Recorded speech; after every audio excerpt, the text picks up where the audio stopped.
இவங்க உடனே என்னன்னா, ஆகா மேயர் சொன்னார் 90% முடிந்தது. சரி, கவுன்சிலர் என்ன சொல்லுவார்? அவர் கவுன்சிலில் எவ்வளோ நிறைவேறி இருக்கோ அதை சொல்லுவார். ஸோ இதில் வந்துமா மக்கள்கிட்ட போய் இப்போ நான் வச்சுக்குமே, நாங்கள் உதாரணத்துக்கு 60% தான் நிறைவேற்றிருக்கோம். 90% சொல்கிறதுனால எங்களுக்கு தானே கெட்ட பேர் வரும் இல்லையா? மக்களுக்கு தெரியும்ல இவங்க இவ்வளோ தான் செஞ்சுருக்காங்க, நாங்கள் ஏன் அதை சொல்லணும்? ஆனால் அவங்களும் வந்து சென்னை முழுவதும் 400 கோடிக்கு நாங்கள் எல்லாமே 100% பண்ணிட்டோம்னு சொல்லும்போது, சரி மழை வரும்போது மக்களும் பெரிய 4000 கோடியில் 2800 கோடிக்கான திட்டங்கள் நிறைவேற்றப்பட்டிருக்கு. 4000 கோடி அப்படிங்கிறது வந்து ப்ரொப்போசல் அனுப்பப்பட்டது. அப்படின்னா ரோடெல்லாம் வந்து தோசைக்கல்லாக இருந்தால் தான் முடியும். ரைட், தண்ணி உழுது சர்றன்னு காணாமல் போயிடும். இது நான் பார்த்த வரைக்கும் எங்கள் அம்மா வந்து தோசை சுடும்போது கல்லில் தண்ணி தெளித்தாங்கன்னா காணாமல் போவோம். மற்ற எதில் தண்ணி போட்டாலும் தண்ணி வடிஞ்சு தான் போவோம். எப்போ வாங்கன்னா 2025 ஜனவரியில் வாங்க. கேளுங்க, எப்போ பெரிய மானஸ்தன் மாதிரி சொன்னீங்களே சார், நாங்கள் கொடுத்த வாக்குறுதியை நிறைவேற்றிடுவோம். இன்றைக்கி என்ன இருக்குது நிலைமை? கேளுங்க, நியாயம். நீங்கள் சொல்கிறத நான் ஏற்றுக்கிறேன். இந்த திட்டங்கள் இன்னும் செய்ய வேண்டியது இருக்குது. வருமானம் வரணும் இல்லைம்மா? எவன் 35க்கு கீழே இருக்கானோ அவனுக்கு தான் சந்தோஷம் அதிகம். 80 மார்க்கு 90 மார்க் வாங்கிட்டு இருக்கவன் அவன் கவலைப்படுவானா என்ன? அவனுக்கு அதாச்சும் கிடைக்கிறீங்க, அதுவுமே கிடைக்குது. அவனை பொறுத்த வரைக்கும் இது ஒரு விஷயமே கிடையாது. நாங்கள் ஜூன் மாதம் 4ஆம் தேதிக்கு ஃப்ளைட்டுக்கு டிக்கெட் போடுறதுக்கு ரெடியாக இருக்கோமே. அப்புறம் என்ன, அதிலெல்லாம் எங்களுக்கு எந்த மாற்று கருத்தும் இல்லை. அதாவதுமா எப்போவுமே நம்மளுடைய தோல்வியை எதிரிகள் தீர்மானிக்கிறதோட நம்ம தான் தீர்மானம். உள்துறை அமைச்சர் என்ன பண்ணியிருக்காரு? உங்களுக்கு அதிகாரம் கொடுத்துருக்கோம்ல நாங்கள். நீங்கள் யாரை வேணாலும் எப்போ வேணாலும் கைது பண்ணலாம், எப்போ வேணாலும் உள்ள தூக்கி வைக்க முடியும். இருக்குல்ல, உங்களுக்கு ஊப்பா ஆக்ட் இருக்குல்ல, பிடிங்கிறேன். அது அந்த மூலம் தான் சார் ஜாஃபர் சாதிக்கு உள்ளே எடுத்துக்கிட்டேன். ஜாஃபர் சாதிக்கு உள்ளே எடுத்தது மட்டும் வந்து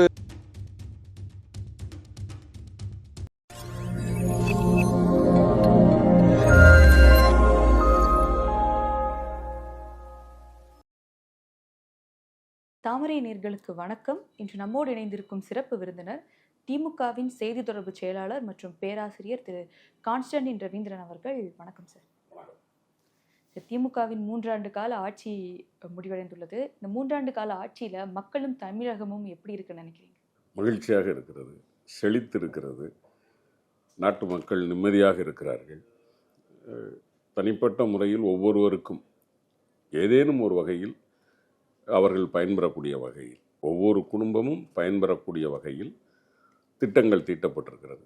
எனவே எல்லா குடும்பங்களிலும் திராவிட முன்னேற்ற கழகத்தினுடைய தலைவர் மாண்புமிகு முதலமைச்சர் குடும்பங்களுக்கு ஒவ்வொரு குடும்பத்திற்குமான திட்டங்களை நிறைவேற்றியிருக்கிறார். மக்கள், குறிப்பாக தாய்மார்கள் மிக மகிழ்ச்சியாக இருக்கிறார்கள். பொருளாதாரம், வேலைவாய்ப்பு என்று தமிழ்நாடு 2021 வரைக்கும் இருந்த நிலையிலிருந்து முன்னேறி கொண்டு இருப்பதை தமிழ்நாடு மட்டுமல்ல இந்தியாவே பேசி கொண்டிருக்கிறது. அந்த வகையில் இந்த ஒரு 3 ஆண்டு காலம் ஒரு பொற்கால ஆட்சி என்று தான் சொல்லுவோம். இப்போ திமுக சைட்லேருந்து நாங்கள் 99% வாக்குறுதிகளை நிறைவேற்றிட்டோம் அப்படின்னு சொல்கிறாங்க. ஆனால் உங்கள் வாக்குறுதியில் நிறைய வாக்குறுதிகள் நிறைவேற்றப்படலை, இன்னும் அதை வந்து ஸ்டார்ட் பண்ணவே இல்லை அப்படின்னு எதிர்க்கட்சிகள் வந்து குற்றம் சாட்டு வைக்கிறாங்க. அதாவதுமா 2 விஷயம் பார்க்கணும்.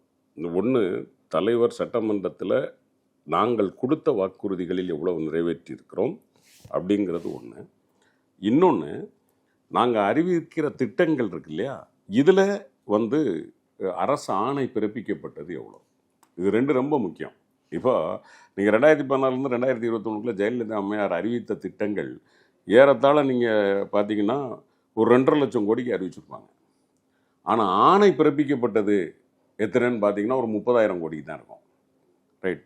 ஸோ பர்சன்டேஜ் பாருங்கள், 15 to 20% கூட இருக்காது. ரைட். ஆனால் நாங்கள் எங்கள் ஆட்சியில் பார்த்தீங்கன்னா 90% நாங்கள் சொல்கிறது அறிவித்ததில் ஆணை பிறப்பிக்கப்பட்டது. எங்களுடைய தேர்தல் விதி என்ன, நாங்கள் அறிவித்த 505 வாக்குறுதிகளில் ஏறத்தாழ 380 400 வாக்குறுதிகள் நிறைவேற்றியிருக்கோம். அப்போ ஏறத்தாழ அது ஒரு 80%. நிறைய பேருக்கு இந்த குழப்பம், சில பேர் அதை கூட கேள்வியாக கேட்பாங்க. ஏன்னா ஒரு நேரத்தில் 90ங்கிறீங்க, ஒரு நேரத்தில் 80ங்கிறீங்க. இந்த 80 அப்படிங்கிறது தேர்தல் அறிக்கையில் நாங்கள் சொல்லியிருந்த திட்டங்கள். 90 அப்படிங்கிறது சட்டமன்றத்தில் தலைவர் அறிவிப்பார். எப்போவுமே உங்களுக்கு தெரியும் ப்ராசஸ். முதல்ல அறிவிப்பாணை, அதன் பிறகு அதற்கான அரசாணை, அதற்கு பிறகு திட்டங்கள் நிறைவேற்றும். ஓகே. அப்போது அறிவிப்பில் நிற்காமல் அடுத்த திட்டமும் நிறைவேற்றுவதற்காக நாங்கள் ஆணை பிறப்பித்திருக்கோம். அது 90%. So this is the performance of the government. அதுதான் சொல்கிறேன். அதே மாதிரி வெள்ள பாதிப்பு ஏற்பட்டப்போ நாங்கள் 4000 கோடி செலவில் வந்து அதற்கான பணிகளை எல்லாம் செஞ்சுட்டோம் அப்படின்னு சொன்னாங்க. ஆனால் சென்னை வந்து ஒரு வாரத்துக்கு மேலே வேளச்சேரி போன்ற இடங்கள் வந்து வெள்ளத்தில் மூழ்கி தான் இருந்தது. அதுக்கு முன்னாடி 100% வேலை முடிச்சுன்னு சொன்னது. வெள்ளத்தில் சென்னை மூழ்கினதுக்கு அப்புறமா பெர்சன்டேஜ் கம்மியாக ஒவ்வொரு ஆளும் மேயர் ஒன்று, தலைமைச் செயலாளர் ஒன்று, அந்த மாதிரி மாற்றி மாற்றி சொல்கிறாங்களே திமுக அப்படின்ற ஒரு குற்றச்சாட்டு. ரைட்டுமா. இப்போ நீங்கள் எங்கே இருக்கீங்க? நீங்கள் இருக்கிற இடம் சென்னை, ரைட்? மத்திய சென்னையா, வட சென்னையா, தென் சென்னையா? மத்திய சென்னை. மத்திய சென்னை, சரிதானே? இப்போ நீங்கள் இதுவே திருவொற்றியூர் போனீங்கன்னா என்ன சொல்லுவீங்க? வட சென்னை. வட சென்னை. திருவான்மியூர் போனால் தென் சென்னை, ரைட்? என்ன நீங்கள் தென் சென்னை, வட சென்னை, மத்திய சென்னைன்னு சொல்கிறீங்கன்னு கேட்க முடியுமா? சென்னைன்னா ரைட். அதே மாதிரி தான்மா இது வந்து 200 வார்டு உள்ள இடம். இது Chennai greater Chennai corporation, right? Velachery பகுதியில் 70% நிறைவேறியிருக்கும். அதுவே நீங்கள் தீநகர், தேனாம்பேட்டை இந்த ஏரியாவில் பார்த்தீங்கன்னா 90% நிறைவேறியிருக்கும். இதுவே வட சென்னை பக்கம் கொஞ்சம் போனீங்க அப்படின்னா ஒரு 70% நிறைவேறியிருக்கலாம். ஸோ எந்த இடத்துல நம்ம நிற்கிறோமோ அதை பொறுத்து அவங்க கொடுத்துருக்கிறது. ஒட்டு மொத்தமும் நாங்கள் எவ்வளவு நிறைவேற்றி இருக்கிறோம் அப்படிங்கிறத நம்ம அண்ணன் நேரு அமைச்சர் அவர்கள் மிக தெளிவாக உங்களை போன்ற பத்திரிகையாளர்களை கூப்பிட்டு இந்தந்த இடத்துல இவ்வளோ நிறைவேற்றி இருக்கிறோம் அப்படிங்கிறத வெளிப்படையாகவே சொல்லியிருக்கோம். அப்போ இது வந்து வேணுக்கும்னு அந்த கேள்வியை கிளப்புறது, ரைட்? மண்டல வாரியாக 20 மண்டலங்கள் இருக்குது. 10 வார்டுக்கு ஒரு மண்டலம், அண்ணாநகர் மண்டலம், பெரம்பூர் மண்டலம், இங்கே தீநகர் மண்டலம், இப்படி இருக்குது. ஒவ்வொரு மண்டலத்தில் நீங்கள் கேட்கும்போது அவங்க நாங்கள் நிற்கிற பகுதியில் 90% முடிஞ்சு போச்சு அப்படின்னு சொல்கிறத இவங்க உடனே என்னன்னா, ஆகா மேயர் சொன்னார் 90% முடிந்தது. சரி, கவுன்சிலர் என்ன சொல்லுவார்? அவர் கவுன்சிலில் எவ்வளோ நிறைவேறி இருக்கோ அதை சொல்லுவார். ஸோ இதில் வந்துமா மக்கள்கிட்ட போய் இப்போ நான் வச்சுக்குமே, நாங்கள் உதாரணத்துக்கு 60% தான் நிறைவேற்றியிருக்கோம். 90% சொல்கிறதுனால எங்களுக்கு தானே கெட்ட பேர் வரும் இல்லையா? மக்களுக்கு தெரியுமில்ல இவங்க இவ்வளோ தான் செஞ்சுருக்காங்க, நாங்கள் ஏன் அதை சொல்லணும், ரைட்? ஸோ இது வந்து என்னென்னா ஒரு ரிப்போர்ட், ஜென்ரலைஸ்டு ரிப்போர்ட். நீங்கள் எங்கே இருக்கீங்கன்னு கேட்டால் சென்னை, ரைட்? பர்டிகுலராக கேட்டால் மத்திய சென்னை, இல்லை தென் சென்னை, இல்லை வட சென்னை, ரைட்? இதுதான். இப்போ சொல்லும்போது அப்போ வந்து மத்திய சென்னையில் இவ்வளோ நடந்துருச்சு, தென் சென்னையில் இவ்வளோ முடிஞ்சிச்சுன்னு ப்ரெஸ் மீட் கொடுக்கும்போது சொல்லாம இல்லையா தலைவர்கள்? ஆனால் அவங்களும் வந்து சென்னை முழுவதும் 400 கோடிக்கு நாங்கள் எல்லாமே 100% பண்ணிட்டோம்னு சொல்லும்போது, சரி மழை வரும்போது மக்களும் பெரிய ப்ரிகாஷன். 4000 கோடியில் 2800 கோடிக்கான திட்டங்கள் நிறைவேற்றப்பட்டிருக்கு. 4000 கோடி அப்படிங்கிறது வந்து ப்ரொப்போசல் அனுப்பப்பட்டது. அன்றைக்கு முடிவெடுந்திருந்த இடம் எவ்வளவு, அதன் பிறகு நம்ம நிறைவேற்றி இருக்கிற இடங்கள் எவ்வளவு, இதுதான் நம்ம பேசுகிறது. அதில் வந்து ஒரு தெளிவாக அண்ணன் அமைச்சர், நம்ம நகராட்சித்துறை அமைச்சர் அவர் வந்து அதில் தெளிவாகவே கொடுத்துருந்தாருமா. அது கொடுத்த பிறகு எனக்கு தெரிஞ்ச அதில் பெரிய டிஸ்கிரிபன்சிஸ் இருக்க மாதிரி தெரியும். அதுவும் அந்த காலத்தில் மீட்பு பணிகளும் பெருசாக இல்லை. நிறைய நாள் நாங்கள் சாப்பாடு இல்லாமல் தண்ணியில் வந்து ரொம்ப கஷ்டப்பட்டுட்டு இருந்தோம். ஒரு மின்சாரம் இல்லை, எங்களுக்கு எந்த ஒரு கட்சியுமே வரல அப்படின்றது. திமுக மட்டும் இல்லை, அதிமுக ஆளுங்கட்சி வரலன்றது தான் நம்ம இங்கே அதிகமாக பார்க்க வேண்டிய ஒரு விஷயம். ஸோ மீட்பு பணியில் வந்து திமுக இல்லைன்றது வந்து மக்களோட பெரிய குற்றச்சாட்டு. நம்ம நிறைய வீடியோஸ் கூட பார்த்தோமே. இருந்ததுமா, நான் இல்லைன்னு சொல்ல. எவ்வளோ பெர்சன்டேஜ் மழை இருந்தது, எத்தனை சென்டிமீட்டர்? ஆமாம், எதுவும் ஒரு ப்ரிகாஷன் நம்ம ஒரு விஷயம் வந்து பண்ணதானம்மா. அப்போ ஒரு இடத்துல தண்ணி விழுந்த உடனே காணாமல் போகணும்னா தோசைக்கல்லில் தண்ணி தெளித்த மாதிரி தெளித்த உடனே போகணும் அப்படின்னா ரோடெல்லாம் வந்து தோசைக்கல்லாக இருந்தால் தான் முடியும், ரைட்? தண்ணி உழுது சர்றன்னு காணாமல் போயிடும். இது நான் பார்த்த வரைக்கும் எங்கள் அம்மா வந்து தோசை சுடும்போது கல்லில் தண்ணி தெளித்தாங்கன்னா காணாமல் போகும். மற்ற எதில் தண்ணி பட்டாலும் தண்ணி வடிஞ்சு தான் போகும். எங்கே பள்ளம் இருக்கோ அங்கே நின்றுட்டு தான் போகும். இவ்வளோ மழை விழுந்திருக்கு. விழுந்ததை எனக்கு தெரிஞ்சு 80% இடங்களில் நம்ம வந்து மக்களை காப்பாற்றிருக்கோம். 10% இருக்கும் எங்கே, வட சென்னையில் கொஞ்சம் இருக்கும். அதே மாதிரி தென் சென்னையில் கொஞ்சம், அந்த நம்ம இந்த பகுதி இருக்குது பாருங்கள், வேளச்சேரி பகுதி கொஞ்சம் நிற்கும். இதை நம்ம வந்து என்ன பண்ண முடியாது அப்படின்னா தண்ணி ஆவியாக்க முடியாது. இருக்கத்தான் செய்யும், இந்த பிரச்சனைகள் இருக்கும். அதை அரசு அட்டன் பண்ணிச்சா அப்படிங்கிறது தான் நம்ம பார்க்கணுமே ஒழிய நடக்கிறதுக்கு முன்னாடி தூக்கிட்டு போயிடணுமா எப்படி முடியும்? இல்லை. அதனால் எங்களுடைய மனச்சாட்சிப்படி மக்களை இன்னொரு அரசாங்கம் காப்பாற்ற முடியாத அளவிற்கான வேகத்தில் நாங்கள் காப்பாற்றியிருக்கிறோம். மாதிரி இப்போ நீங்கள் சொன்ன மாதிரி வாக்குறுதிகள் வந்து ப்ராசஸில் இருக்குது, சிலது முடிஞ்சது அந்த மாதிரி சொல்கிறீங்க. இப்போ வந்து மாதம் மாதம் வந்து மின் கட்டணம் வந்து நம்ம இது பண்ணுவோம் அப்படின்ற வாக்குறுதி, அதே மாதிரி கரும்பு விவசாயிகளுக்கு ஆதாயமாக அவங்களுக்கு வந்து 4000 கொடுக்கப்படும். ஸோ விவசாயிகள் தானே நம்ம ஃபஸ்ட்டாக வந்து கான்சன்ட்ரேட் பண்ணணும். ஸோ அந்த மாதிரி விஷயங்கள் எல்லாம் நடக்கலை அப்படின்ற அதிருப்தி அவங்ககிட்ட இருக்கு. இருக்கலாமா, நான் இல்லைன்னு சொல்லல. நாங்கள் வாக்குறுதி வந்து எத்தனை மாதத்துக்கு கொடுத்தோம்? 5 ஆண்டு காலம். சரிதானம்மா, 60 மாதத்துக்கு கொடுத்தோம். ரைட். எத்தனை மாதத்தில் எங்ககிட்ட கேள்வி கேட்கலாம்னாம்மா, 50வது மாதத்தில் நீங்கள் என்னடா பண்ணியிருக்கீங்க கேட்டால் நியாயமானது. சரிதானே? ரைட். செஞ்சிகிட்டு இருக்கோம்ல, சும்மா இருக்கல. நாங்கள் 4000 ரூபா எல்லாருக்கும் வந்த உடனே கொரோனாவுக்கு கொடுத்தோம், கொரோனா மக்களை காப்பாற்றினோம், பொங்கலுக்கு கொடுத்தோம், வரிசையாக நம்ம செஞ்சுக்கிட்டு தான் இருக்கிறோம். மக்களுக்கு வந்து தேவையான அளவு, உண்மையிலே அன்றைக்கி மெட்ரிக் டன் எவ்வளோ இருந்துச்சு நம்மகிட்ட ஆக்சிஜன்? வெறும் 200 மெட்ரிக் டன். தேவைப்பட்டது 600 மெட்ரிக் டன். நாடுகள், சூடான் உட்பட பல நாடுகளில் போய் வந்து மக்களை காப்பாற்றணும் செஞ்சுருக்குது இந்த government. It is the performing government, அதில் மாற்றுக்கிறது இல்லை. நீங்கள் சகோதரிகிட்ட நான் சொல்கிறது, தாமரை டிவி வாங்க, எப்போ வாங்கன்னா 2025 ஜனவரியில் வாங்க, கேளுங்க. எப்போ பெரிய மானஸ்தன் மாதிரி சொன்னீங்களே சார், நாங்கள் கொடுத்த வாக்குறுதியை நிறைவேற்றிடுவோம்னு. இன்றைக்கி என்ன இருக்குது நிலைமை? கேளுங்க, நியாயம். நீங்கள் சொல்கிறத நான் ஏற்றுக்கிறேன். இந்த திட்டங்கள் இன்னும் செய்ய வேண்டியது இருக்குது. வருமானம் வரணும் இல்லைம்மா. அதுவும் தமிழ்நாடு கடன்ல மூழ்கி இருக்கு அப்படின்னு அப்படிலாம் கிடையாது. யார் சொன்னா? நிறைய இந்தியாவினுடைய கடன் இன்னைக்கு ஏறத்தாழ ஜிடிபியில் 56%, உள்ளபடி சொல்ல போனால் 80% நெருங்கிட்டு இருக்கு பொதுத்துறை நிறுவனங்களோட. ஆனால் நம்ம அப்படி இல்லையே. நமக்கு நிர்ணயிக்கப்பட்ட 20%க்குள்ளே தானே நம்ம நிற்கிறோம். அப்புறம் எப்படி தமிழ்நாடு கடன் ஜாஸ்தி தமிழகத்துக்கு தான் இருக்கலாம். அறிக்கையா தான் சொல்லுது. அதாவது நார்த் இந்தியாவில் இல்லது வந்து நம்ம இங்கே இருக்குது, தமிழ்நாட்டில் இருக்கு அப்படின்ற ஒரு இது வைக்குது. இல்லை, அதாவது கடன் ரீதியாக நீங்கள் பார்த்தீங்கன்னா நம்ம முதலிடம் கிடையாது. ரைட்டு. நம்ம அதிகமாக கடன் வாங்கியிருக்கோம். இப்போ இந்த 2 வருஷத்தில் வந்து முதல்ல 80,000 கடன், அப்புறம் 1,00,000 கோடி கடன் வாங்கியிருக்கோம். நம்ம மறுக்கலை. எதுக்கு வாங்கியிருக்கோம்? ரைட். நீங்கள் வந்துமா கடன் வாங்கி செலவு செஞ்சீங்கன்னா தப்பு, கடன் வாங்கி இன்வெஸ்ட் பண்ணிங்கன்னா நியாயம். ரைட். இன்வெஸ்ட்மெண்ட்டுன்னா உடனே உங்களுக்கு கையில் வந்துடாது, கொஞ்சம் டைம் ஆகும்.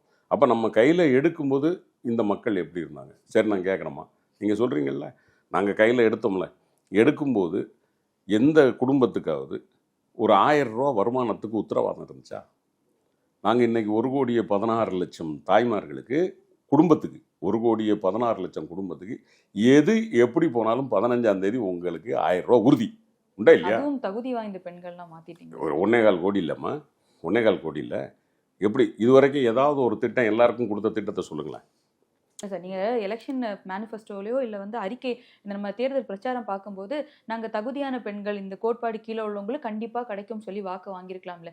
எல்லா பெண்களுக்கும் சொல்லி வாக்கு வாங்கி. நான் ஒன்றே சொல்கிறேம்மா, கொரோனாவில் எல்லா பிள்ளைகளையும் பாசுங்க சொல்கிறோம்னு வச்சுக்கோமே, யாருக்கு சந்தோஷம் அதிகமாக இருக்கும்? யாருக்கு? எவன் 35க்கு கீழே இருக்கானோ அவனுக்கு தான் சந்தோஷம் அதிகம். 80 மார்க்கு 90 மார்க் வாங்கிட்டு இருக்கவன் அவன் கவலைப்படுவானா என்ன? அவனுக்கு அதாச்சும் கிடைக்கிறீங்க, அதுவுமே கிடைக்குது. அவனை பொறுத்த வரைக்கும் இது ஒரு விஷயமே கிடையாது. ரைட். அவன் செண்டம், அவனுடைய ஏம் வந்து அது. அப்போ இந்த 35 மார்க் எடுக்க முடியாத பிள்ளைகளுக்கு தான் அது மகிழ்ச்சி. ஓ, நம்ம பாஸ் பண்ணிடுறோம்டா அப்படிங்கிறது. 90 மார்க் வாங்கிக்கிட்டு இருக்கிறவன் அவங்ககிட்ட போய் எப்போ பாஸ் பண்ணிடுவாமண்ணா, ஓ பயா அது எனக்கு எதுக்குயா சொல்லுவான்ல. யதார்த்தம்மா, நான் சொல்கிறது என்னென்னா, எந்த ஒரு திட்டமும் எனக்கு தெரிந்து உலக நாடுகளில் எந்த திட்டமும் எல்லாருக்கும்னு போய் சேராது. அதான் சார், சொல்லும்போது நம்ம அப்படி சொல்லாமல் இருந்திருக்கலான்ற விஷயம். அப்படி இல்லை. அவர் அப்போ நான் கேட்கட்டா, சொன்னார்ல, எப்போ சொன்னார்? அது 505 வாக்குறுதியில் இருக்கா?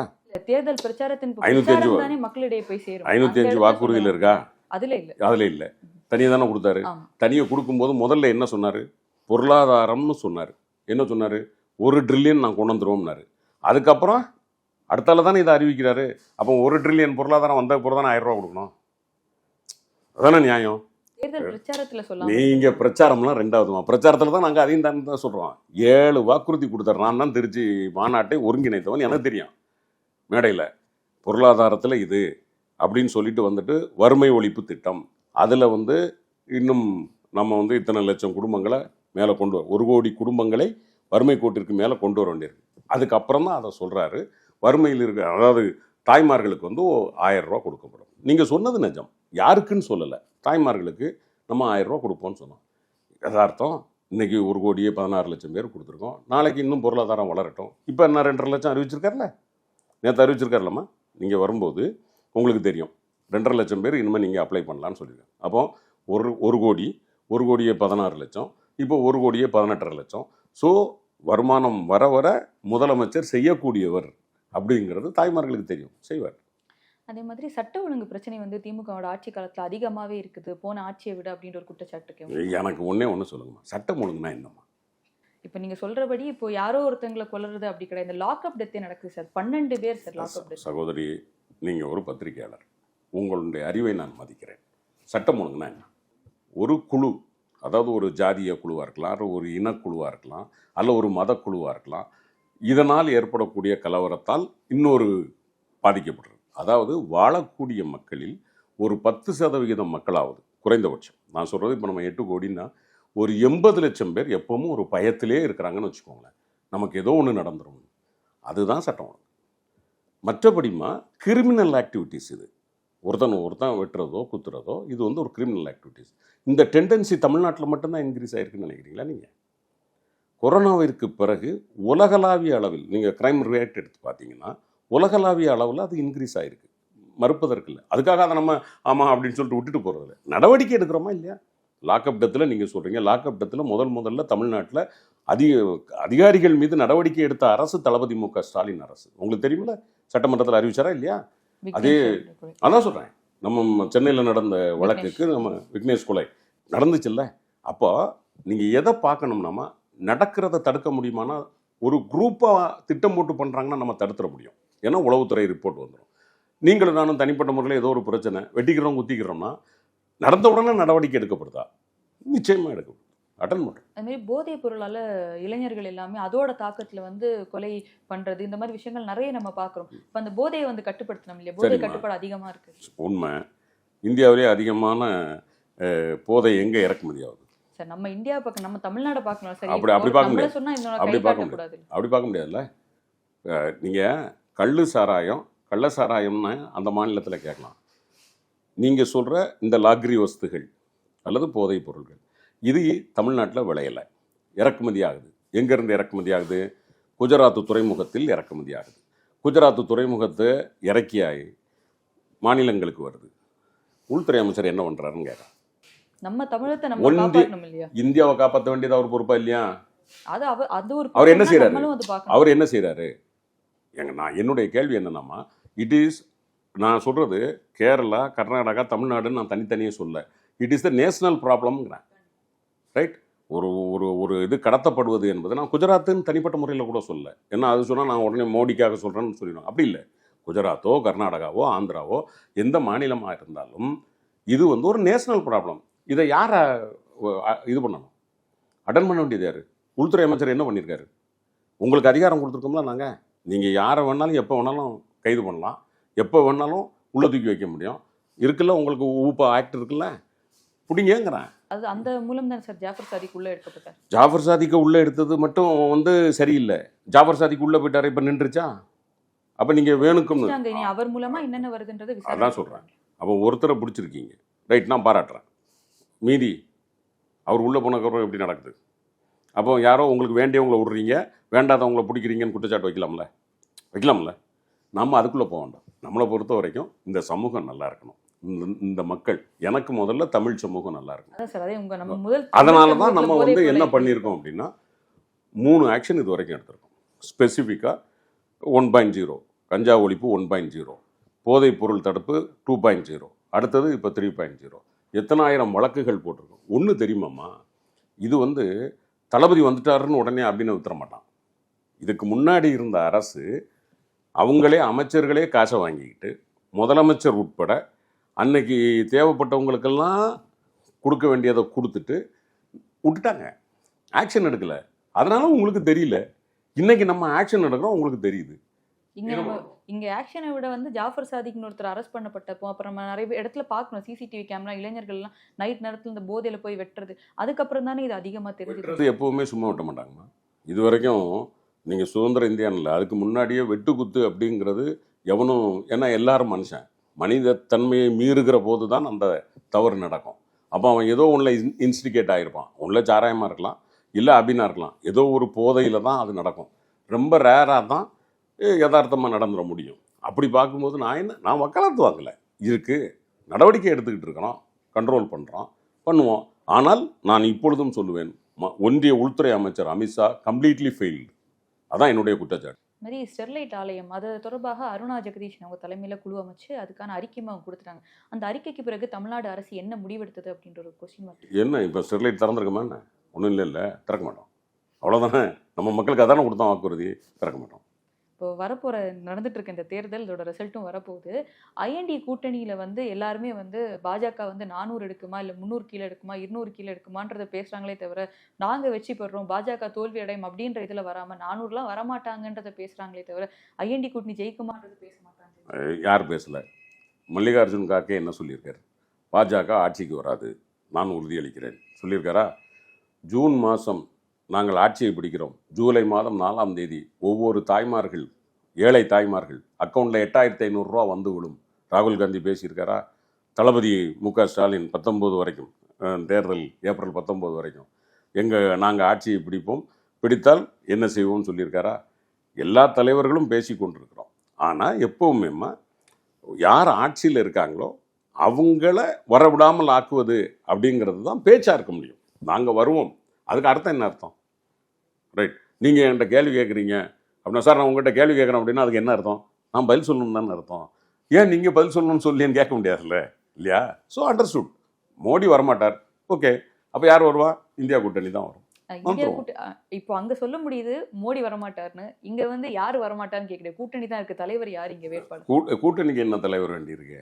யாராவது ஒருத்தர் பிரதமரா இருக்கணும் இல்லையா சார் நீங்க ஜெயிச்சதுக்கு அப்புறம்? உறுதியா சொல்றோமா, இன்னைக்கு நாங்க போட்டிடுறதுல எங்களுடைய கூட்டணியை பொறுத்த வரைக்கும் ஒரு 6 மாநிலத்தில் ஸ்ட்ராங்கான மாநில கட்சிகள் இருக்கு. மேற்கு வங்கத்தில் இருக்கு, பீகாரில் தேஜஸ்வி யாதவ், உத்தரப்பிரதேசில் அகிலேஷ் யாதவ், பஞ்சாப் அண்டு டெல்லியில் அரவிந்த் கெஜ்ரிவால், தமிழ்நாட்டில் திராவிட முன்னேற்ற கழகம். இப்படியே 6 மாநிலங்களில் நாங்கள் 6 மாநில கட்சி டாப் மோஸ்ட்டில் இருக்கோம். மற்ற இடங்களில் முழுசும் காங்கிரஸ் தான் போட்டி போடும். காங்கிரஸ் போட்டி போடுற இடம் 340 தொகுதிகள்னு நான் நினைக்கிறேன். அதில் வந்து 220 தொகுதியோ 230 தொகுதியோ நேருக்கு நேர் பிஜேபியோட ஜெயிக்கும். அப்போ நீங்கள் பார்த்தீங்கன்னா இந்த 220-300 தொகுதிகளில் பெரும்பாலான இடத்தை காங்கிரஸ் பிடித்து வந்தால் காங்கிரஸ் தானே பெரிய கட்சி. அப்போ அங்கே தானே பிரதமர் இருக்க முடியும், இல்லையா? ஸோ காங்கிரஸில் தான் பிரதமர் இருப்பார். வரலாம். இருந்தாலும் வேட்பாளர் அறிவிக்கல அப்படின்றது வந்து உங்க மேல ஒரு குற்றச்சாட்டு மாதிரி வைக்கிறாங்க. இருப்போமா? இருக்கலாம். அந்த காங்கிரஸ்ல யாருன்னு ஒரு ராகுல் காந்தியா, மல்லிகார்ஜுன் கார்கே, சோனியா காந்தியான்ற? இல்லை, சோனியா காந்தி அம்மா இல்லை, ரூல்ட் அவுட். அதை நான் தெளிவாக சொல்லிடுறேன். சோனியா காந்தி அம்மா இல்லை. ஏன்னா அவங்களுக்கு ஏற்கனவே கொடுக்கப்பட்ட வாய்ப்பை அவங்க வேண்டாம் என்று தியாகம் செய்தவர்கள். எனவே அவங்களுக்கு வாய்ப்பு இல்லை. இருக்கலாம், மல்லிகார்ஜுன் கார்கேவா இருக்கலாம். இல்லை, நான் கேட்குறேன், மல்லிகார்ஜுன் கார்கே இருந்தால் என்ன தப்பு? தப்பே இல்லை சார், சொல்லணுன்றதான் தேவையில்லைங்கிறேன். மல்லிகார்ஜுன் கார்கே தலைமை தாங்கினா, என்னை பொறுத்த வரைக்கும் ராகுல் காந்தி என்கிற ஒரு இளந்தலைவர் தலைமை தாங்கினால் நல்லது என்பது இருப்பதை போல ஒரு தலித்து தலைவர் என்கிற முறையில் மல்லிகார்ஜுன கார்கே முதல் பிரதமர் ஆவாரானால் அதுவே மிகப்பெரிய சாதனை. சிலந்தி ஆற்றின் குறுக்கே வந்து கேரளா அரசு வந்து ஒரு அணை கட்டுறதை வந்து தடுத்து நாங்கள் கட்ட விடமாட்டோம் அப்படின்னு ஸ்டாலின் அவர்கள் வந்து ஒரு கடிதம் எழுதியிருக்காங்க. 4 நாட்களுக்கு முன்னாடி எதிர்க்கட்சிகள்லாம் இதுக்கு வேண்டி குரல் எழுப்பியிருக்காங்க. நிறைய பிரச்சனைகள் போயிட்டு இருக்கு.